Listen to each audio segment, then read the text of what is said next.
remarque que Fally continue à aller vers des sold-out. Là, Lyon déjà, dans peu de temps, sera complet parce que nous avons une émission qui nous permet de regarder tout ça, et de Bordeaux.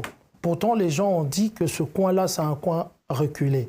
Voir ton champion aujourd'hui à quelques places de rendre ces salles-là complètes, mais qui est bien que ces salles-là se trouvent très loin de la capitale de Paris, capitale de la France. Qu'est-ce que tu peux en dire? D'abord, c'est la force de l'artiste.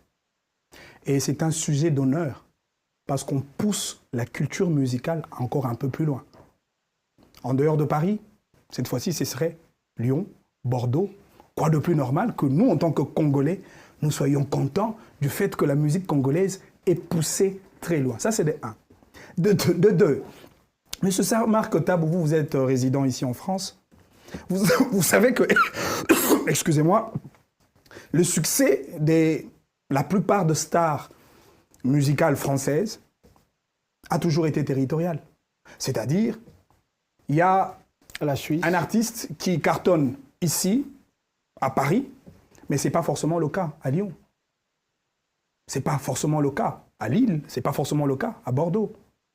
C'est-à-dire le fait pour l'artiste de mesurer la température de sa notoriété sur le sol musical français, d'abord au niveau de Paris, et il ose à Lyon, à Bordeaux. Alors il faut dire que Fally, c'est un gars courageux.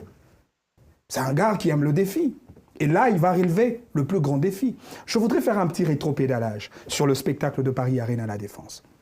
Et je voudrais rester sur mon thème, la musique et l'économie. D'abord, vous savez que oser de faire un spectacle à une salle aussi gigantesque comme Paris Arena à la Défense, ce n'est pas une chose facile. Ouais. Encore que lorsque Fally le fait, d'abord, il impose les marques de sa musique en France. J'ai toujours dit d'ailleurs, pour ceux qui n'observent pas avec beaucoup d'attention, la vision artistique de l'artiste, qui aujourd'hui se perçoit sur une tridimensionnalité des valeurs. Il y a, la valeur de l'intégration. Fally a intégré un autre monde autre que la rumba congolaise. Il y a la valeur de l'adaptation. Fally s'est adapté aux impératifs de la musique internationale, mais aussi Fally s'est réellement introduit, mais en utilisant une politique, je vais dire bipolaire. Les collaborations avec les artistes et au niveau de l'Afrique et au niveau de l'Europe, plus particulièrement en France. Il a gagné les marchés africains, résultat, meilleure star africaine, c'est ce qui a même justifié sa participation à la conférence USA-Afrique sous Barack Obama, parce qu'il y avait le chef d'État qui était convié pour cette tribune-là, avec comme thème le leadership africain, et il y avait 3 stars à cette époque, Yaya Touré, Youssou N'Dour et Fally Ipupa. Et donc aujourd'hui, il a une politique claire. Et il essaye d'avancer petit à petit vers sa politique pour matérialiser ses défis le plus important. Donc, pour chuter, le fait de livrer un spectacle à Lyon, à Bordeaux, ça dénote encore la force de l'artiste. Et c'est un sujet d'honneur pour le Congo de pousser, de voir sa culture aller loin.